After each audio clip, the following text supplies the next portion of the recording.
Hi everyone, welcome to another episode by Poor Man Gamer. Today we are episode 4 of Try Your Deck Thursdays, and Kron gave me a wonderful suggestion, which is, hey, instead of trying to try to win with decks that people fail with, why don't you feature decks that are getting wins way above and beyond what you should be winning? And I thought, hey Kron, that is genius, so thanks a lot. He purposely saved these two matches in the favorite section of his, so that all of us can benefit from. So Kron, huge shout out to you. Thank you so much. I watched these matches.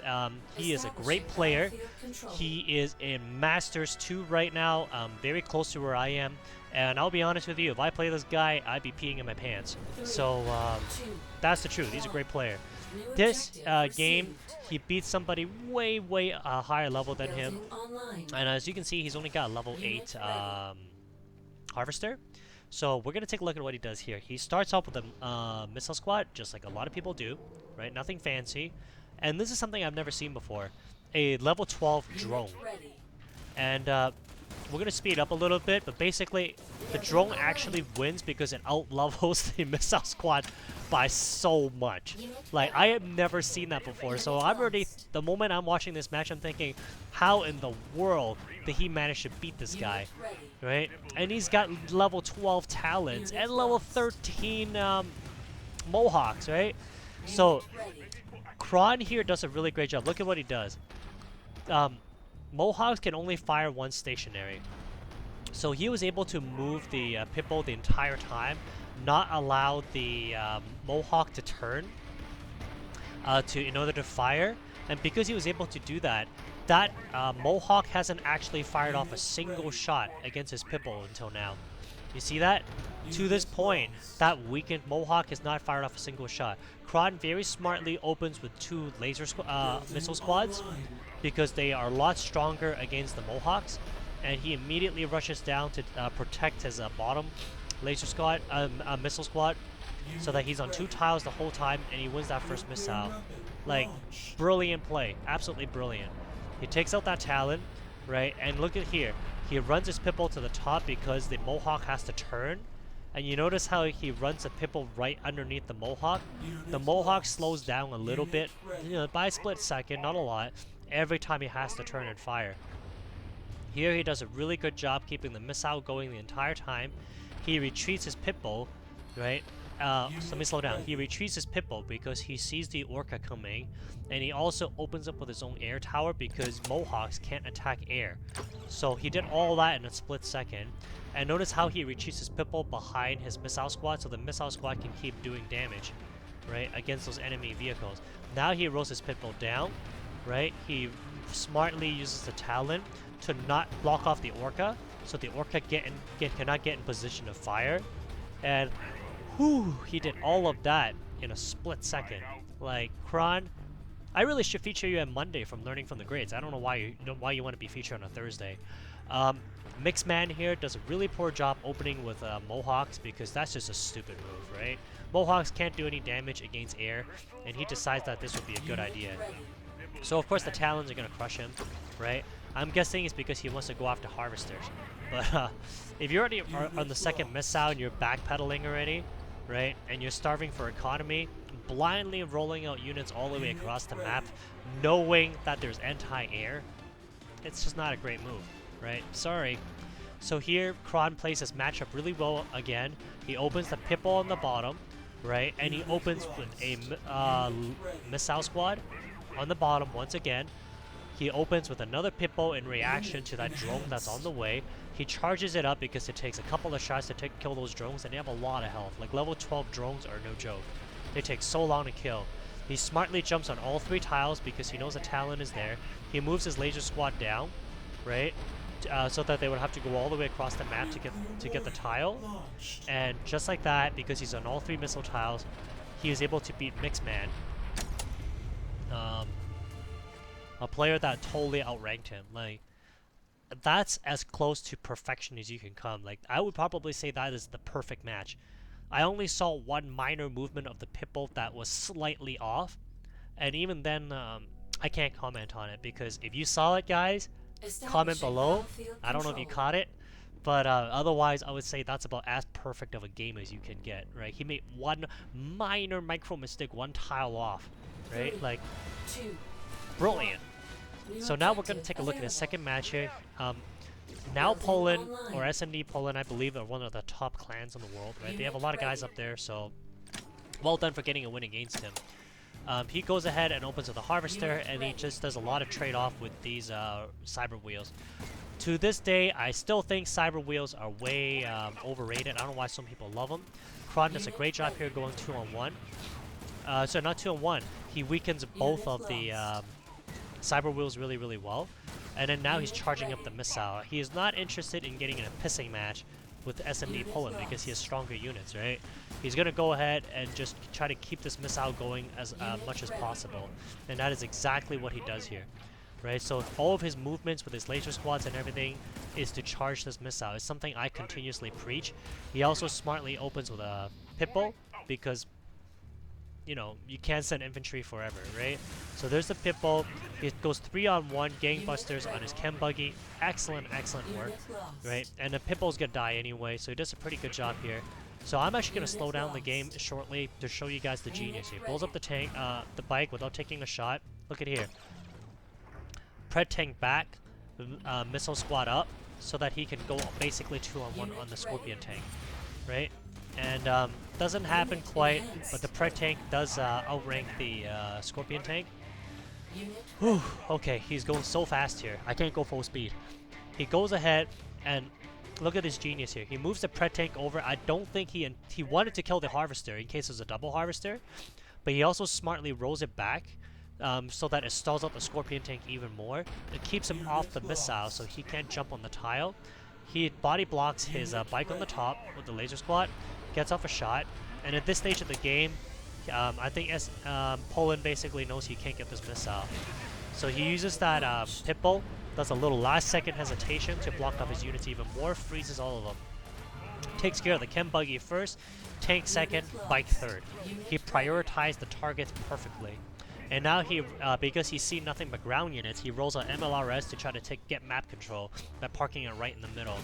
So you see that, yeah, that's a pretty smart move on his part, and I think he's trying to get his missile squad killed, and he does that. He also does a really good job protecting his Harvester there by using the missile squad on the top.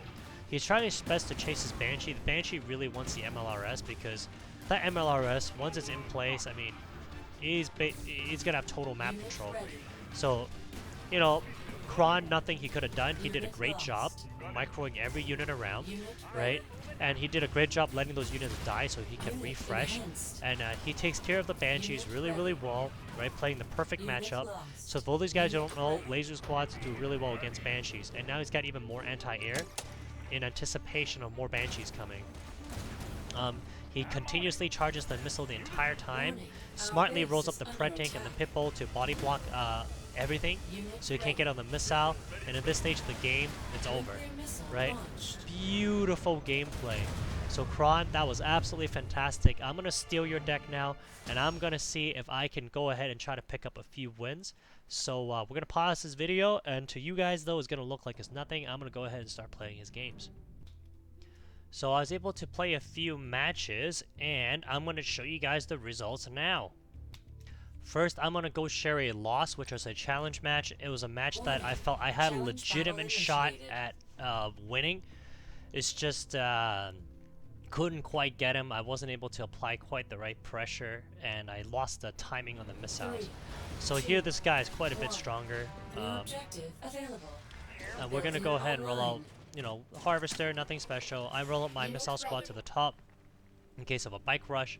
I don't see anything, so I opened another missile squad just to roll to the top, and lo and behold, what do I see? But a Scorpion thing, right? What do you call those things? Scarab. That's the word. So, you know, I sacrificed one troop. I'm trying my best out there to pressure his Harvester, but he sends out knob buggies to counter me, and those level 12 knob buggies are pretty dang strong. Right, so I go ahead and use my Pitbull. My Pitbull's gonna finish him. I meant to click my Pitbull away. I don't know why my missile squad decided to do a song and dance. That cost me the match right there, right? I was so stupid, so annoying. Because I would have taken out his buggy faster, and I would have, you know, had a chance. I was able to stall out the missile, I move my pred tank in like I'm supposed to, right? And I go ahead and use my missile squad to try to pound his bikes a little more. I should have moved it down instead of to the top. Another mistake of mine. I did not expect him to roll out freaking chem buggies, which tells me now I know for sure he's got a double harvester, right? There's just nothing I can really do about it, and it's too late for me to open my own double harvester. So now I open with a bike. I would say a Talon, because it's the best unit that I have against him. I roll it down to the bottom, stall the missile even more, but he's on 3 tiles and I'm on 2, right? And unfortunately, I lose his first missile.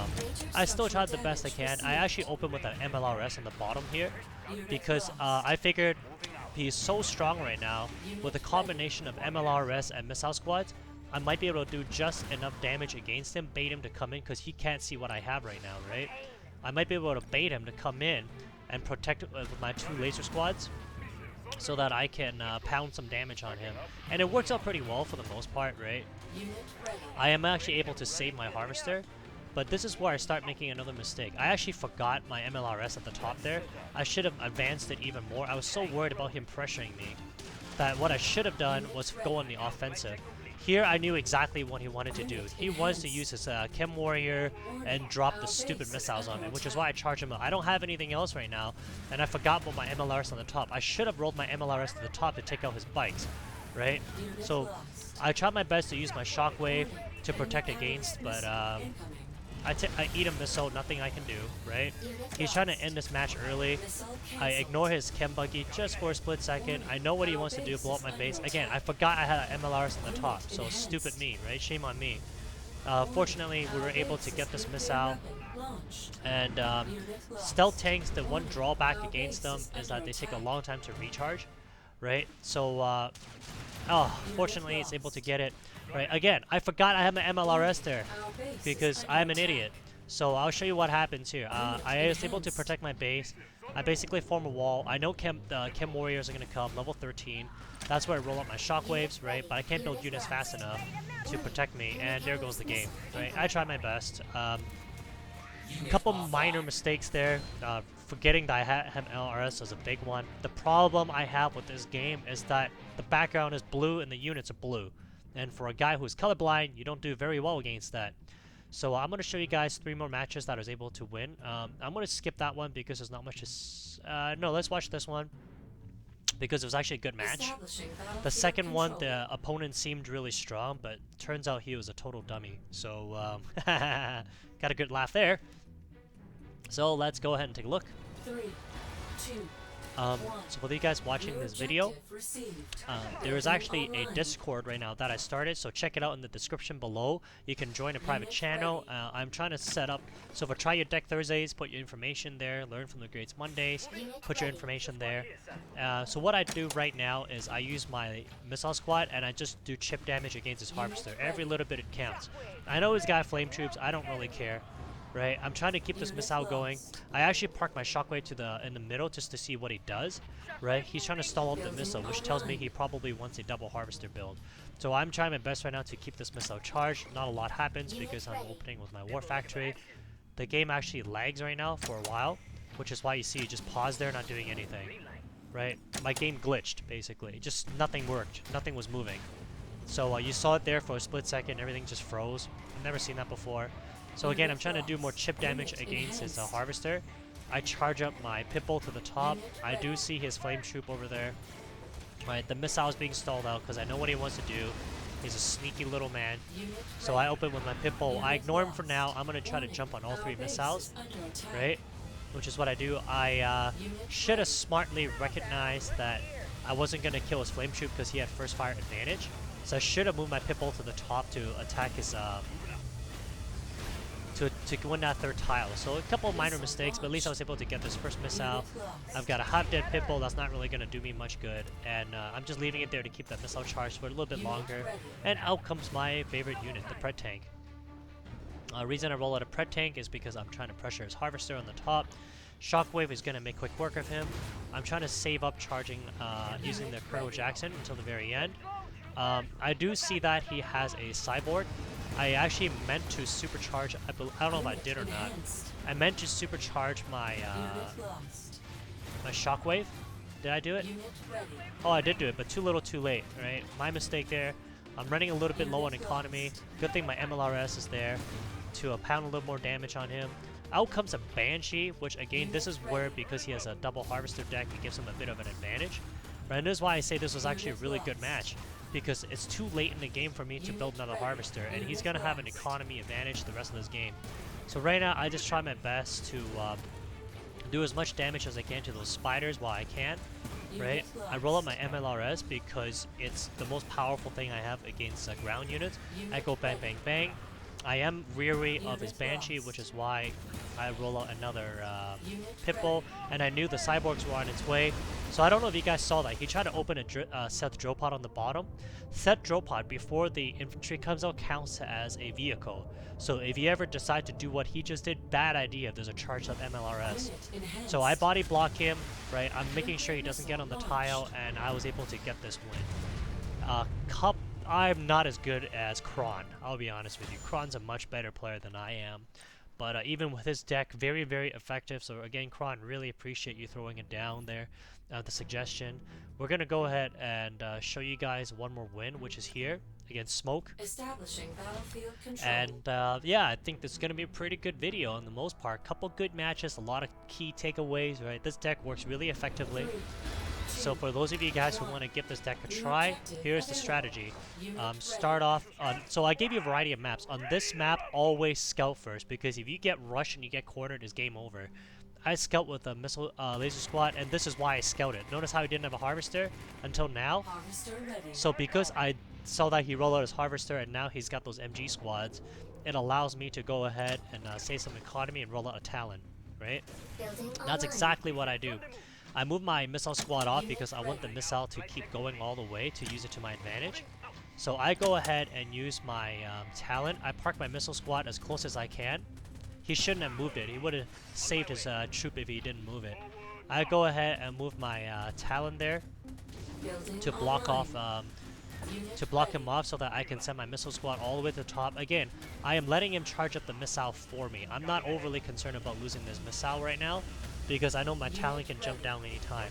So there, I stall it out, right? I know it's a close count, that's okay. It doesn't matter if it's close. I go ahead and I use my Talon, I jump on again. I'm trying to do more damage against his Harvester. He charges up his Talon, which is actually a pretty smart move, and it forces me to do so to my own, right? So bang, I was able to get him, and I'm able to win this missile, and I was able to take care of one Harvester.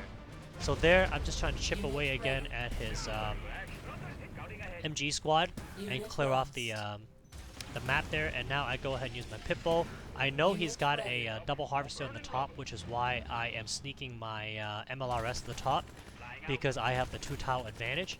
I am just distracting him so he doesn't really pay attention to me, and out comes the MLRS. I am able to charge it up.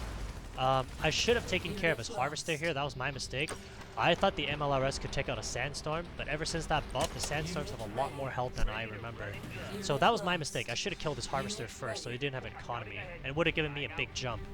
But anyway, now he's in love with the Sandstorm, which is why I roll out with the laser squad, missile squad. I move my Talon out of the way as best I can. I've kept this missile going this entire time.